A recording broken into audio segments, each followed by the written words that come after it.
Friends, आज Dubai दुनिया के सबसे महंगे शहरों में शुमार किया जाता है। आज दुबई में दुनिया की सबसे बुलंद तरीन इमारत, सबसे बड़ा गार्डन, दुनिया का सबसे बिजी एयरपोर्ट, दुनिया की सबसे खूबसूरत इमारत, सबसे बड़ा शॉपिंग मॉल, दुनिया का सबसे बड़ा और सिंगल 7 स्टार होटल और दुनिया का सबसे बड़ा मैन मेड आइलैंड भी आज दुबई में वाक़ है। क्या दुबई शुरू से ही इतना अमीर था? क्या दुबई ने दुनिया भर में बेहद मकबूलियत अपने तेल की वजह से हासिल की है, या फिर इसकी कामयाबी या कहें कि अमीरी का राज कुछ और है? तो चलिए ये सब कुछ जानने की कोशिश करते हैं। हमारे साथ एंड तक ज़रूर बने रहिएगा। फ्रेंड्स, हैरानी की बात यह है कि दुबई आज से 50 साल पहले रेत के टीलों के सिवा कुछ न था।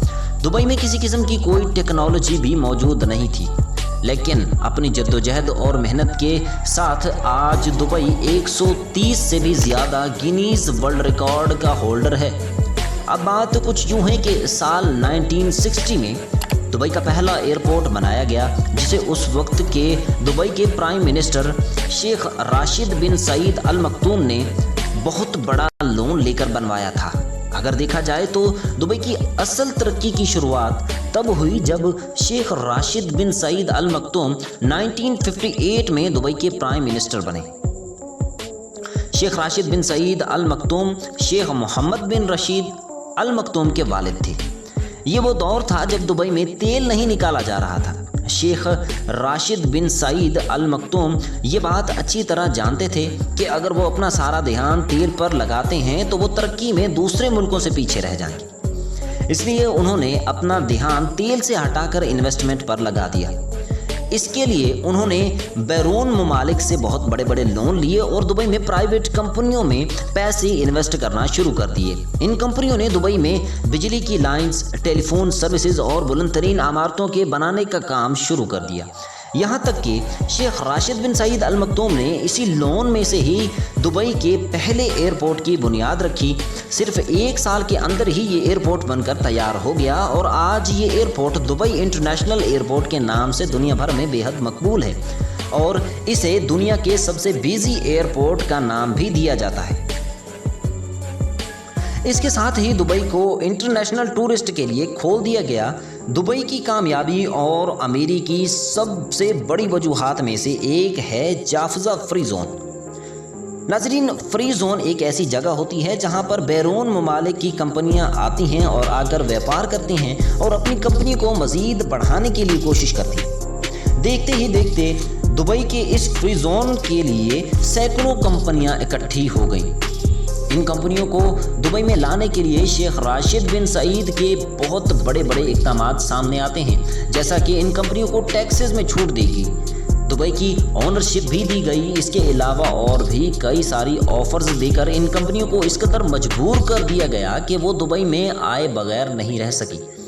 इन कंपनियों के आने से 1.5 लाख लोगों को रोज़गार मिला।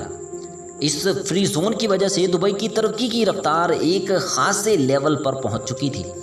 दुबई अपनी तरक्की की रफ्तार को बरकरार रखना चाहता था, इसलिए उसने बैरून ममालिक से मजदूरों को मंगवाना शुरू कर दिया। इंडिया, पाकिस्तान, नेपाल और बांग्लादेश जैसे मुल्कों से मजदूरों को मंगवाया गया, क्योंकि इनको मालूम था कि 40 से 50 डिग्री सेल्सियस की गर्मी में 10 से 12 घंटे काम करने की सलाहियत सिर्फ इन्हीं ममालिक के लोगों में पाई जाती है। यहाँ तक कि दुबई ने अपने शहर में लोगों को हर किस्म के टैक्सेस पर छूट दे दी थी, जिसकी वजह से दुनिया भर के डॉक्टर, इंजीनियर्स, आर्किटेक्ट और बिजनेसमैन ने भी दुबई का रुख किया। इस वजह से आज दुबई में 80% से भी ज़्यादा लोग दूसरे मुल्कों से आए हुए हैं, जबकि सिर्फ 15 से 20% आबादी ही मकामी आबादी कहलाती है।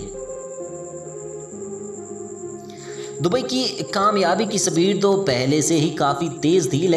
जब 2006 में शेख मोहम्मद बिन रशीद अल मखदूम दुबई के क्राउन प्रिंस बने तो उन्होंने दुबई का नक्शा ही पलट कर रख दिया।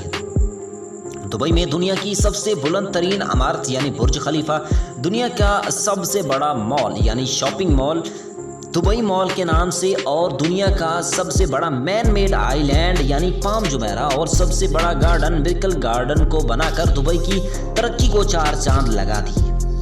ان کی سرپرستی میں دبئی کا کرائم ریٹ 0% ہو گیا ہے اور دبئی کی پولیس بھی اب سپر کارز میں گھومنا شروع کر چکی ہے۔